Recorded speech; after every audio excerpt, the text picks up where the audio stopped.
Today's guest on the Caring CEO is Damien Mu, who's the CEO of AIA Insurance, one of Australia's largest life insurers with over 2,000 employees.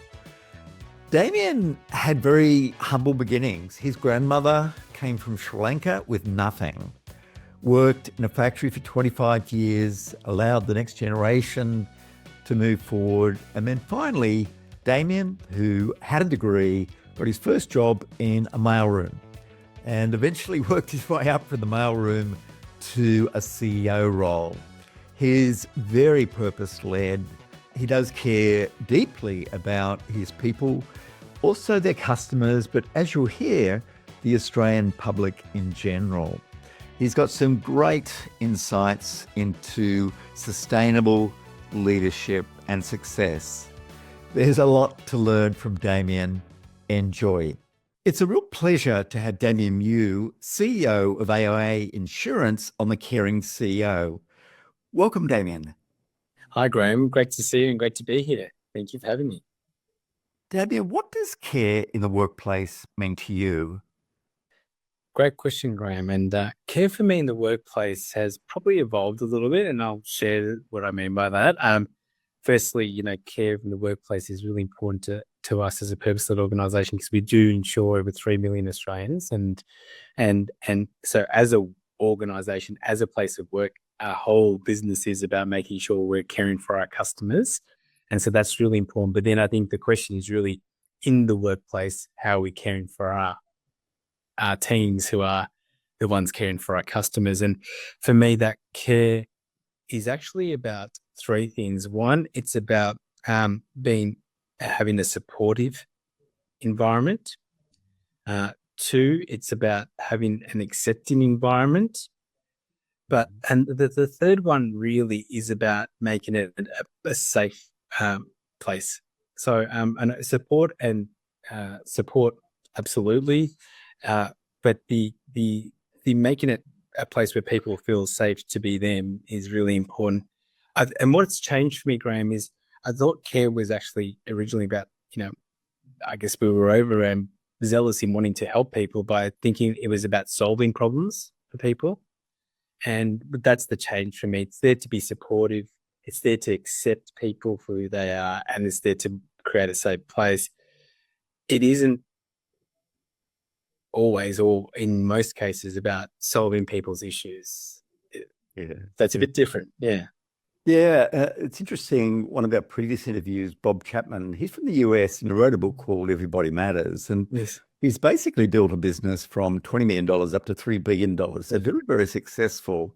And he said something very similar to you. He basically said that at first he thought to show you care, you had to do this, do that, try things. Yeah. But he ended up concluding that caring is listening with empathy. And I really love that because it helps people feel safe. It helps people feel heard, doesn't it? Yeah, and that's where the care is. I mean, I think by human nature, we think helping is by solving the problem for people. And in many instances, while that's a really wonderful intent, it's sometimes can be quite dangerous, right? And I don't mean dangerous, probably a provocative word, but it is, to think that we can solve people's problems is taking on a responsibility that we may be overreaching and overstepping. And really, care is just about, as Bob said, it's just about people feeling heard, and that's what I meant, and supported is what I said, and that you accept it, and that they can ask for help. It's a safe place if they need it. I think it's quite easy to understand how that applies in a one-on-one meeting, but how about with your leadership team? How do you help make it safe for people to contribute? How do you bring out what introverts might be thinking?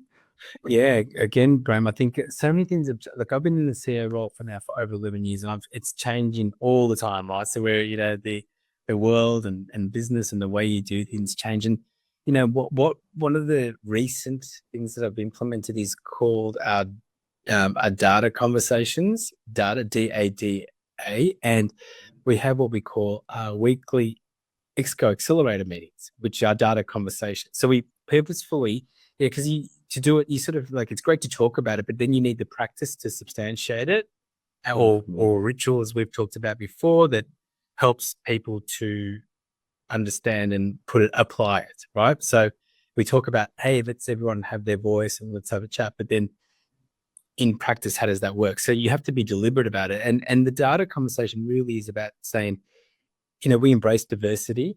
And by virtue of diversity, that means we all think differently. We all have come with different experiences, and we value that. So it's not about agreement. It's about accepting that, we all have a diverse view that we want to bring to the table, and that's why we're here. And the A is about then accepting that what we want is an active listening. So what you described before, listening is so important. And that's how you create that environment through practice, right? To feel safe, that people feel like they've been listened to. So we embrace it and accept that people are diverse. So let's have this diverse conversation where everyone can have a very active listening and say their piece. But then we do agree that if we've all had that and we deliberately go around the room and feel safe to do that, because we're having a data conversation, there is a decision because business has to move on, and we all align behind that. I love that. And sorry, go on. No, I think, we like, people talk about diversity and how important it is, but it's only diversity to get the richness of it. It's about really accepting and listening to the different opinions and the different thoughts and the different ideas that come from that, and being able to do that in a way that doesn't mean we're all going to agree. In fact, it's very difficult now to get agreement, because we are embracing that diversity, right? So we think differently. We are different. So it's really about creating a place where people can safely express, or feel like they can express their views, but more so than expressing their views, that they feel heard, and then understand that, a decision has to be made and we align behind it, but we've said our piece. Very much so. And I love the billionaire Ray Dalio, hedge fund manager, and he's got a TED talk which is called "How to Have a Culture Where the Best Ideas Win." And I love that principle. And it's not democracy, but you form behind what's the best option. And often it evolves, doesn't it? As you go around a room, people add a bit more, and it's important in that stage that we say and this rather than but. We can't do this, because it often does then really build on the idea, doesn't it? Yeah, absolutely. And look, and Kevin Roberts is someone who I work with closely, who sort of introduced the data concept, and we talked about that. And it was really interesting to think about that, right? Like, it's like, we don't often, we sort of stop at the initial part, which is, that, diversity is great, but what does that actually mean, and how do we make it successful? Yeah. That's going below the levels of, layers to really get the benefit of it. But I think, it is no longer, it hasn't been for some time, but I think absolutely it should be about the best ideas winning, because we're all on the same team. And I have what I, a sort of a formula that I work with the team on, because it's great to talk about things, but some people need to be able to see it and touch it. How do we get to peak performance? And that really is about making sure that we're absolutely all aligned around a common purpose. It then means getting the people, the right people who are aligned to that purpose and have the skills. But then the hard part comes in. The next part is really, what are the practices that we have? Right? Because you could have a great purpose, awesome people, but if the practices in the organization don't allow people to get the job done or to deliver on that purpose, you actually can go, disengage people, and you can actually have a very non-productive environment. And then once you notice that, once it builds on each other, because the purpose inspires and motivates us and gives us a why. The people are the right people who've got the connection to that purpose, the skills and capabilities. And then when we can have an organization that has, to your point, like those practices that we talked about that enable that, people can get things done. And then from that comes the most important part, positivity. Absolutely. And that safe environment gets created. I had a coffee last week with a CEO of a consumer packaged goods company, and he observed that lots of people don't want to give the CEO the bad news.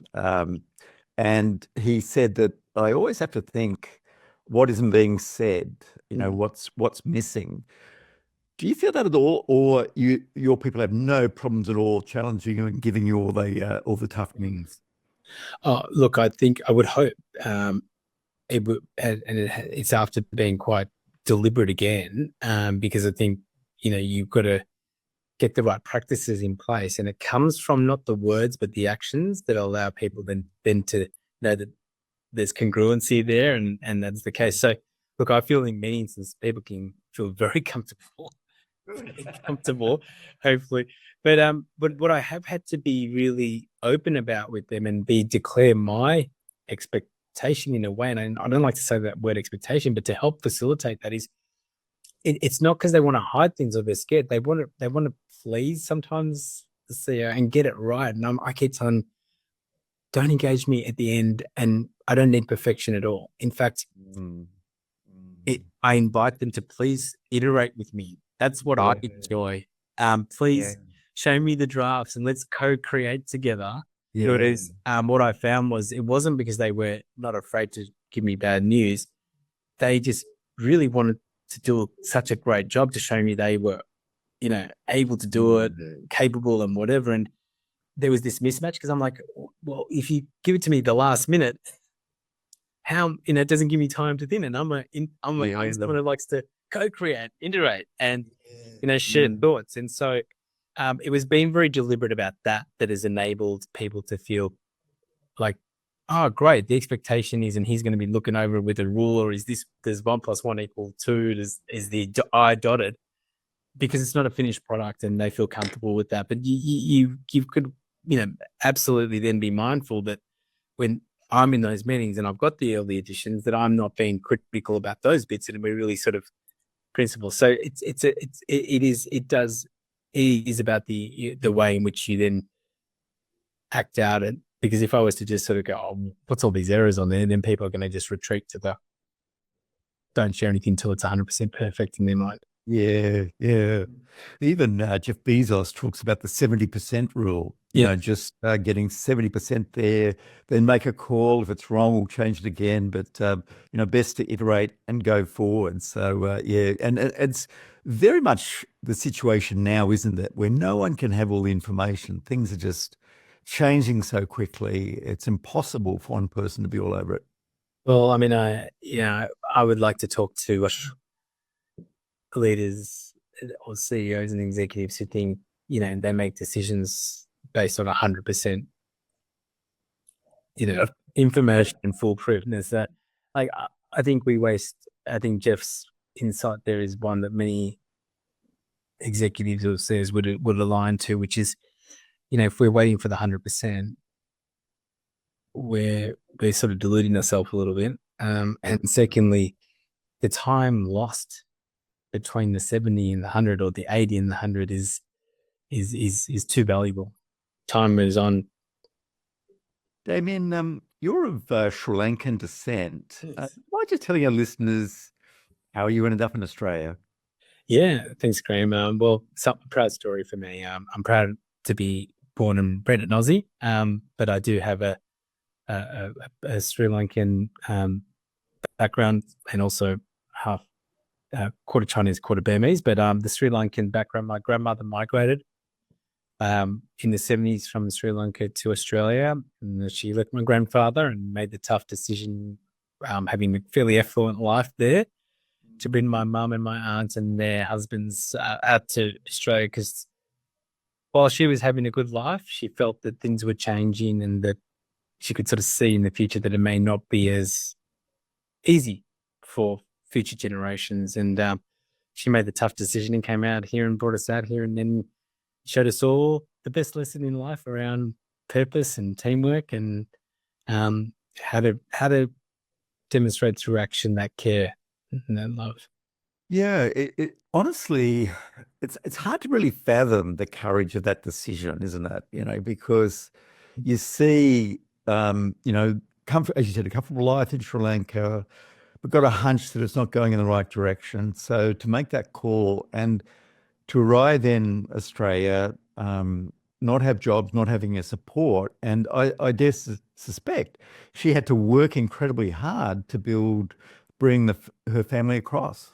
Oh, absolutely. I mean, she went from, and that was the fortune of the life that they had and the blessings. And, she went from not working to working in a factory for the next 20 plus years, getting up at 4:45, 5 o'clock in the morning, getting the train in a strange country in the dark out, 45-minute travel ride. I couldn't imagine it. Like, like that was very brave, Grant, and back then as well. And, but, it's amazing what the power of purpose and, genuine, like, we're talking about care a lot today, but that care of, I mean, she was the CEO of the family at the time, and she was a caring CEO, and we're all blessed because of it. I mean, here I am, a generation later, being fortunate to be in the position I am, and our family all doing really well because of her action. And we learned great lessons from that. Yeah, yeah. I went over to Ireland about 5 years ago, and that's where my family came from. Yeah. And they came over in 1854. Wow. And just to see what a social country Ireland is, with a pub and very, very social music, very rich cultural life. It was the same thing to bring 7 kids to Australia, and you can't have a look at a YouTube video. You can't, have a look at something. It's a big punt. It was a big punt. Now, in that case, it was really tough times, like the potato famine and all that sort of stuff. But it still blows me away the courage of people to make that step. And we should welcome people that do take that step, because the courage it takes, as you mentioned, your grandmother worked for 25 years in a factory. Like, oh my God, just incredible drive, grit, everything. Really fantastic. Well, I mean, and when you talk about that story, Graham, my mind is invested. Can you imagine? Because there was no planes then. They're getting on a ship with 7 kids. Exactly. Sailing through some pretty challenging times in ships that were, they were strong, but they didn't have the technology and the other things today. So it is very brave just to get on the ship. So no, I can, we are. You're right, though. I think that also helps us to think about those stories and those realities. I think are really important that we don't forget that when we come into the workplace. Like, look at this. You and I have just talked. And, wow, what wonderful stories and history we have there. And everyone's got a story and everyone's got history, but we should be welcoming. Definitely. That's why I said the second part was acceptance. Yeah. Like, accept people, like people, helping people feel accepted, because they may have come from completely different experiences, backgrounds, cultures, melodies, religions. And, we've got to care for them. I understand that you started in the mailroom at Colonial. Is that correct? And then can you give us a bit of a overview of how you got to where you are now, just in terms of steps, transitions, etc.? Yeah. Oh, look, again, I feel very blessed and grateful. So, and that's why I do refer to the story about my grandmother and my parents, who worked hard to give us the opportunities.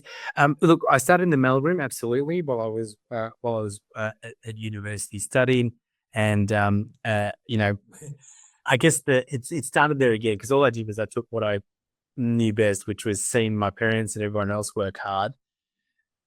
I took this job very seriously, and I was given a task where I had to log all the mail into the system so that if someone called up, the customer service consultant could say whether or not we'd received something or whatever, and could be a certificate, could be a doctor's, could be anything.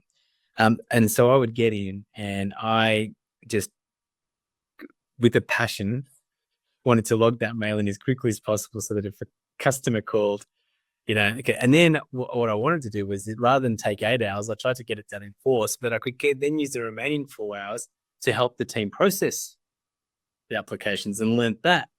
Wow. And so, but it was always in essence of the team and in service of the customer. And I think that was ingrained in me. I'm not saying I'm special in any way, not at all.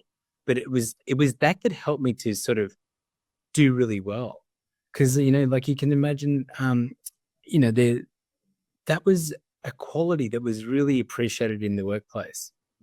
People who wanted to be team members, who wanted to help others and really make sure the team succeeded. And so from there, Graham, I was, the team leader within I think a year, and then a couple of years, within 2 years, sort of managing the Colonial Master Fund, new business and admin side of it, which ended up now being Colonial First State, which is this massive wealth, and a client of ours. But I went from there to then when the business was sold to the Commonwealth Bank, to migrating that business to Sydney, but then came back and worked at a wonderful role in my mid-20s as heading up the insurance and claims services. Wow. Mm. For the industry funds, and so that funds and managing thousands of claims. How did that experience shape your view of that function as a CEO now? Oh, hugely. I mean, look, I think all my experiences are sort of related. I mean, but in the sense that, what I realized was that, that, as I said to you right at the start, if we're going to care for our customers at the time when they're probably going through one of the most difficult times in their lives or their families, because we're talking about not health insurance claims we're talking about life insurance claims where someone's disability precludes them from working, or someone's passed away. And so what it really embarked on me, what it really left an important lesson and impression on me was, if we wanted to care for our customers, members of superannuation funds or their families, you could only do that authentically if the people who were doing that felt that they were in an environment where they were cared for and that they could connect to that purpose. Yeah. And be, because if you're, again, if we're treating people like, a commodity, but we're asking them to demonstrate care, like, oh, we're paying you, so you do this, and it's very transactional. That doesn't transpire when you want to have a more, you need a more caring interaction, not a transactional one with customers when they're going through that time. So, really important that you walk the talk internally that can translate externally. And what led to then the transition to AIA? Yeah, well, I then got the opportunity to, after the insurance and claims, quickly go across and do something very meaningful again and purpose-driven, which was to help put Australian super together, which was the merger between STA and ARF, Australia Retirement Fund, and Superannuation Trust Australia, the two large super funds, and create the vision vehicle. So I was the operations manager after the integration and merger. And that was, again, about having a great team who were just absolutely committed, Graham, to a common goal and purpose around creating this superannuation fund back then that we believed would be a vehicle for Australians to have this great dream of a wonderful retirement after working hard in this blessed country of ours. And so we were working 7 days a week and, long days and nights to get this thing ready. And it was very special. But look, from there, I then came across to AIG/AIA,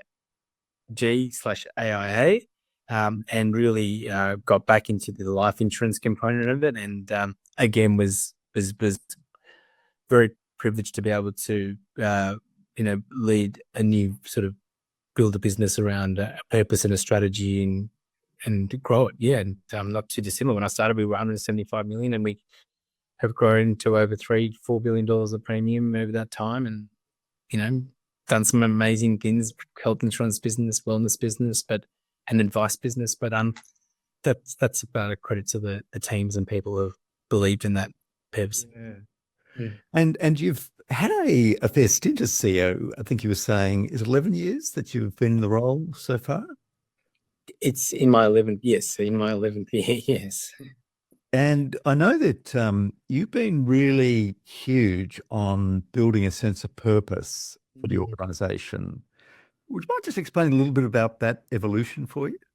Yeah, I think Graham, back in 2014, it was an invitation to the organization and the leaders to say, do we want to embark on being a purpose-led organization? And why was it an invitation? Because I was very clear that, that um, saying it is one thing, but what everyone gets energized, but it's not a TED talk.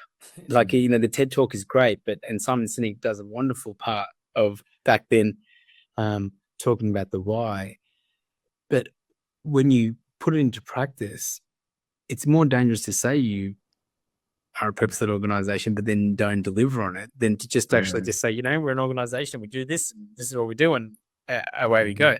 So what I wanted to invite people to was to say that, we don't know all the answers, but if we're going to go on this journey, it is going to be a lot more than just a physical energy. We're going to have to bring more emotional energy to our leadership, because, what we're saying when you become a purpose-led organization is that you care.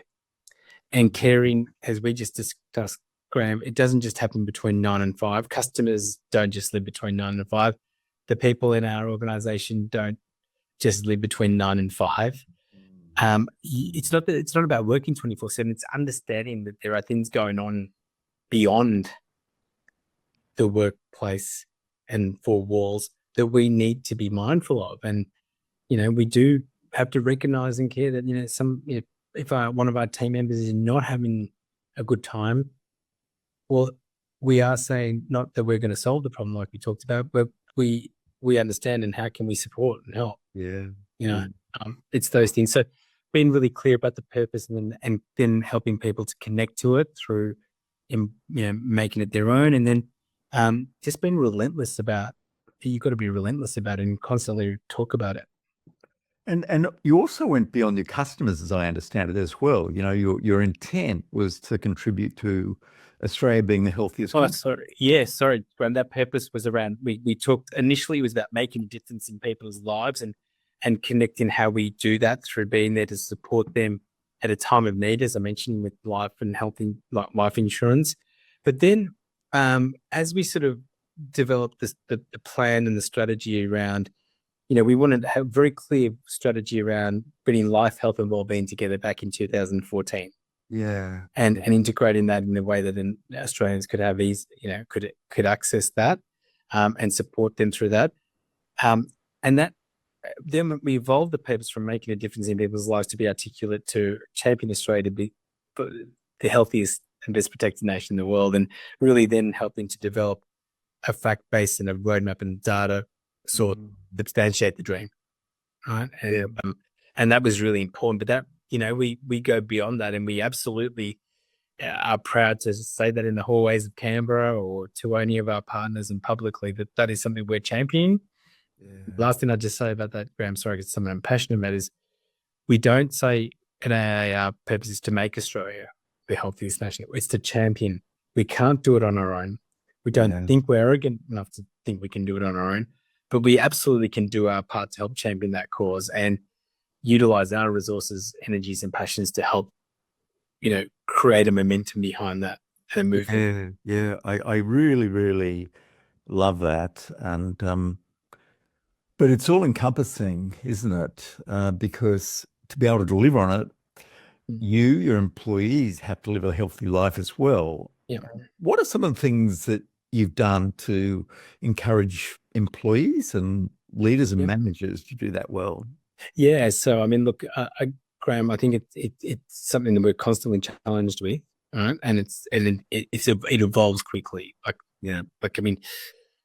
Things in society are moving quickly, and we're dealing with new, problems and issues all the time. But I think, we wanted to make some really clear ones. So first thing is, we implemented our quarterly recharge days, where once a quarter, everyone got a day to just recharge and, take care of some of the personal admin if they wanted to, or whatever. But Lovely. quarterly recharge days, they didn't have to work any extra hours for that or anything like that. This is, before working at home in COVID. I'm talking about these were initiatives. We introduced the walk and talk meetings. Back then, Friday's been able to wear your sort of, your I think on week used to call it your sports apparel or whatever, so people could walk to work, ride to work, and not worry about it. I think they call it leisure wear now and all that sort of stuff. But just those things. And also, we created, we do community events together, like the Mother's Day Classic. We all get behind the inter department steps challenge, yoga challenge. Like there are a number of initiatives, and then we have like our international food days, and we have our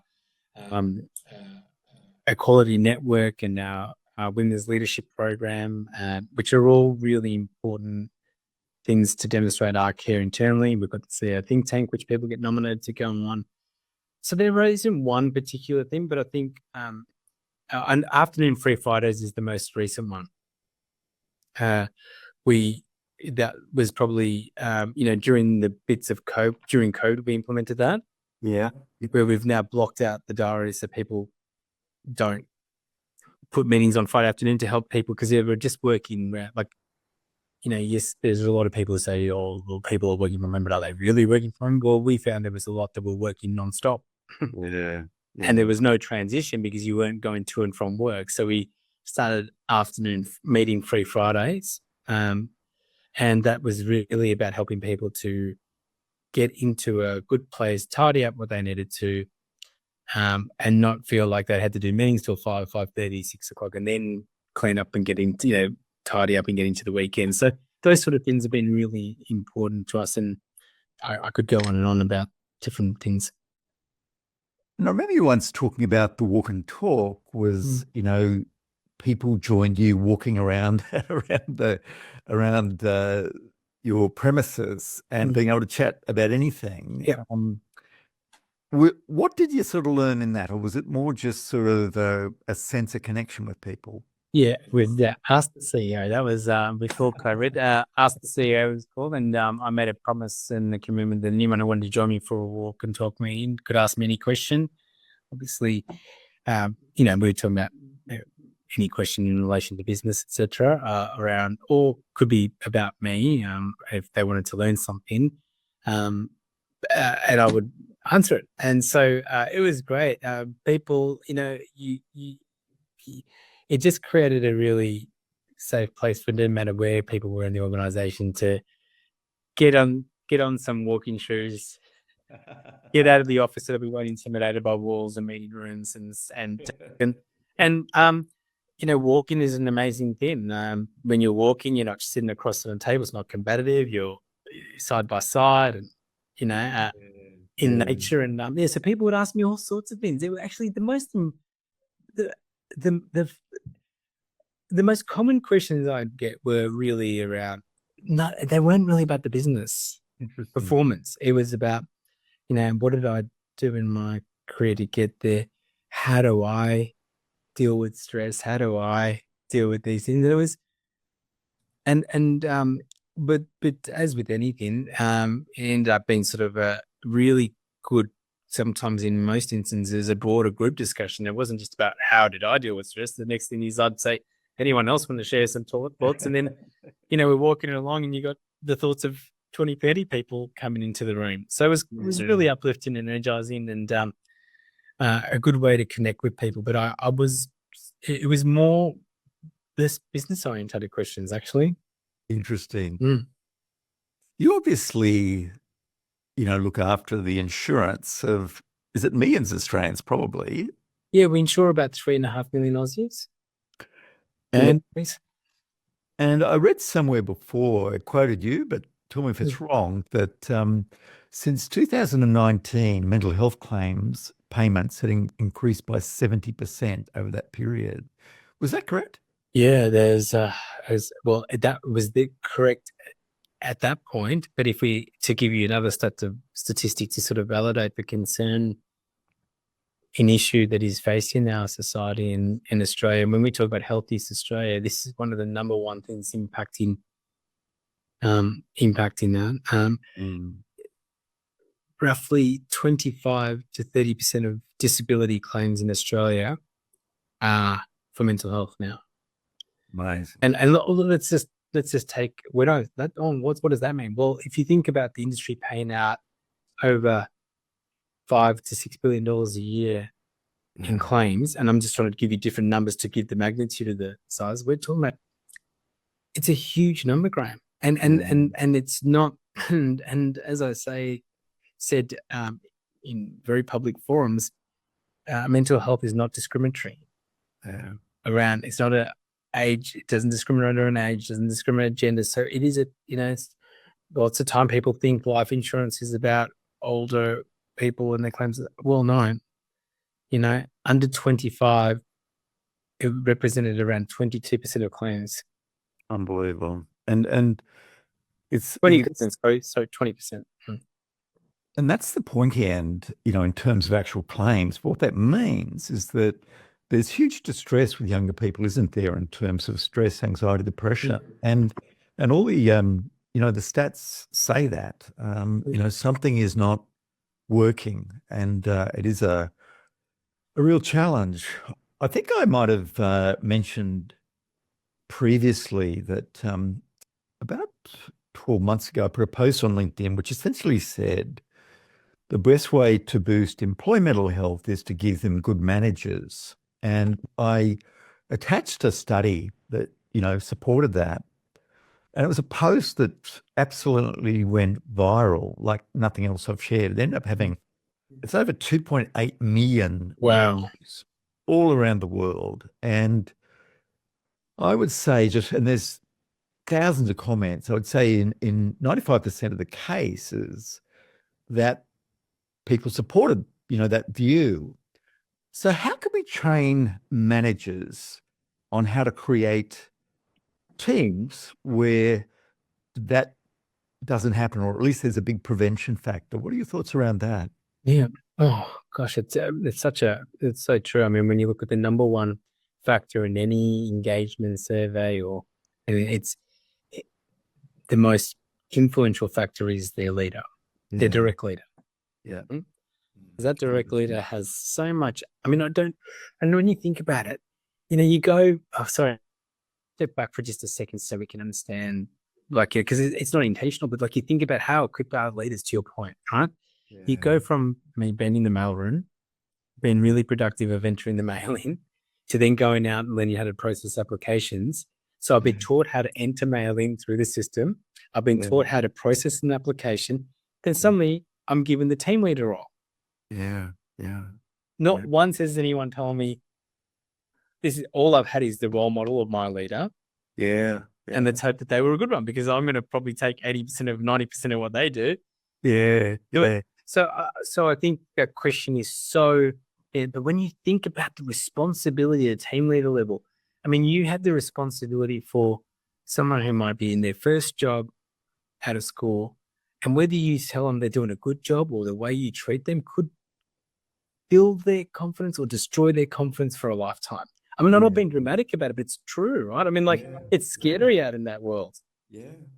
And so you look at this team leader and you go, wow, they're a leader. And, so I do think about and pontificate. I like to reflect on those things and think about what's behind it, because and I don't think that we have, as a society or as a business world, really understood that responsibility that we sort of hand or expect on these team leaders who've suddenly got responsibility for people, whether that individual gets a 2.5% pay rise or 2%, at that level, all that matters so much. It costs of living pressures. 100%. The responsibility that they have and the impact they have in terms of changing lives is so profound, right? At those really informative stages. And so I'm agreeing with you in many words that it is so important that we get the right help leaders to be the best leaders and to create that. How do we do that, Graham? I don't have a magic answer. What I'd say is I think it is a combination of absolutely that role modeling, right? Because where do we learn from? We learn from watching, just throughout history and everything. We learn from what we observe and what we experience. So we've got to have really good role models. Yeah. Two, we have to combine that with the balance, of, yes, there is those that learn from from educational type classes and theory, and that comes in all sorts of forms as well. So I do think those leadership type basic leadership courses are important, and those courses then need to be not just about technical, but the work that Are You Okay, and your We Care 365 and other things that would really be about equipping leaders to be aware of the conversations of what's going on, and words, things that they can be looking out for, or things they could be doing to engender a more caring environment, be a more supportive leader, are really important. And then I think the third one, Graham, that I would just put on the table is I think we need to create more leader networks. Yeah, I really love that. And how do you have any vision about how that could operate? Yeah, I think for me, look, again, I think I was telling someone this the other day. I know you want to. I know you. I think unfortunately, there's a bit of a bias that happens, unconscious bias that happens, that a lot of organizations and individuals pitch their courses and their things at senior levels, right? And it's like the senior levels of organizations have sort of been spoiled for opportunities. Absolutely. What I said was, do you know what would be really amazing? If you could develop this amazing program, but actually don't pitch it in competition with every other big company that's trying to get the CEO and the executive on a program, and is how do we get it to all the team leaders of that 10,000 organization you're talking about, or the 2,500 here at AIA, who are really the ones who can have the most impact. Yeah. And so I think, Graham, it's looking at how we can scale that. And for me, it's setting up those networks. You see that there are a lot of networks that are, when I say networks, groups that are formed around, if you're a CEO, there's the CEO group, there's this group, there's that group. I don't see that happening as well at the team leader level. And I think that's where I could see that being a space where we could create across organizations. And, just even off the back of this conversation, it's one where you go, right, how could we, as a financial services or even just the life insurance industry, create a forum for leaders of claims teams to come together and talk about not technical claims assessment, leadership, and a forum for that. But I don't have the answers to it all. One of the things that I do in my keynote presentations is talk about, starting Are You Okay with Gavin Larkin, starting with nothing, no employees, and somehow managing to, get through the first year and grow it, and to what it's become today, which is, quite extraordinary in terms of a movement. But I reflect on what made it really special, and it was, we had each other's back, we had complementary skills, and then I often ask people to think about their best team. And it could have been this role now, or previous role, or when they worked at McDonald's, or when they were playing footy or netball. And what was it that made it different? And I've got about 10 options, and I have a live poll. And in 95% of the cases, the top three are: we enjoyed working together, we had each other's back, and we cared about each other. And they're basic human needs, aren't they?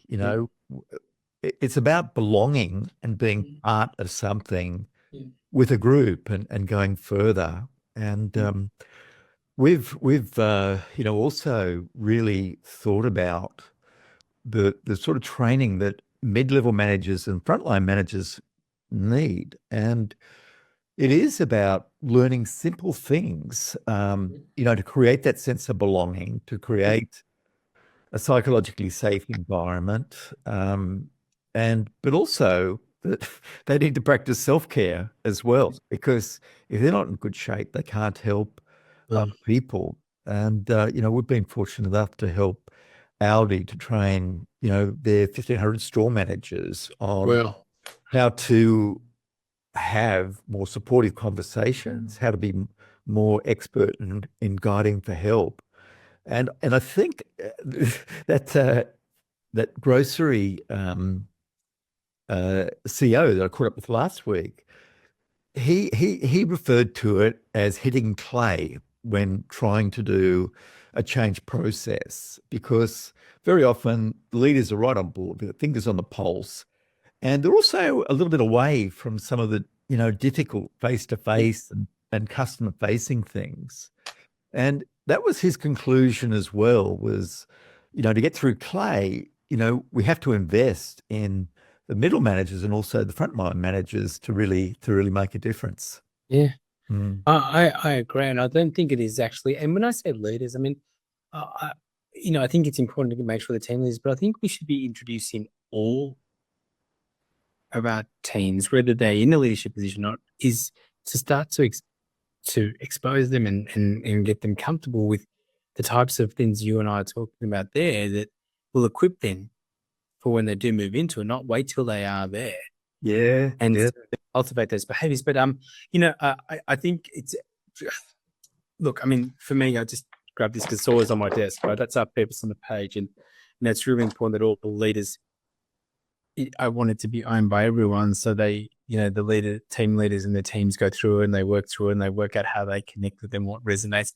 A couple of things that we started to implement was, like even with my executives, they have their work goals and they also give me their well-being goal Lovely. that they're working on, and we sort of try to help each other with that. I've seen some of our teams now also, they have their well-being goals, they support each other on the boards and they do these things together as a team. But one of the things I found challenging is, we it's getting the art is always, well, it's the art and the science and it's the balance, right? How do you get it right? And in our attempt to be more, organizationally resilient and governed well, we like these things like accountability and individual goals, etc. But actually, when you described something before, Grammy, you said the three things we loved was the teams that worked the best, is that we enjoyed working together, we had each other's back, and the other one was About each other. sorry, We cared about each other. yeah, we cared about each other. That what I was going to get is sometimes organization. I think one of the unintended behavioral economic impacts of trying to get these accountability statements is that it drives individuality, not individual Yeah. and individual teams, not an enterprise view. Yeah. And they're there for good reason, because we want to make sure there's an organization, we get these things done, and we know that someone's got responsibility for it, but it doesn't always perpetuate that working together and that care. Yeah. I think it's how do we get that balance right, and so that's why it's really important, despite or in parallel of having those individual KPIs and accountabilities, we also have the practices that reward and celebrate the team. Yeah. Yeah. I can't believe how quickly the time. Oh, sorry. Yeah. Maybe it's been very, very engaging. I've learned it very much. But one thing I always sort of ask at the end is, knowing what you know now, in your role and all your work experience, what advice would you give your 18-year-old self if you could go back and talk to that person with honesty? I'd say, yeah, hard work is important, but also have some fun, find some joy, find time to enjoy, make time for it. I think it's really important. Like, time goes quickly, not just this conversation, but life. The other one would be a little bit like what I said about, how my thoughts have evolved around what does care mean in the workplace is, don't hesitate to ask for help and support. Yeah. It's a sign of strength. Love it. Yeah, love it. Yeah. Thanks for being part of the Curing CEO, Damien. I've really, really loved our chat. It's been great to see you again, Graham, and congratulations on all the great work you're doing, but also over the many years. I mean, your passion and commitment to it is unparalleled, and it's been a pleasure to see you and work with you and be part of today. Thanks very much, Jamie. Take care. See you, Graham.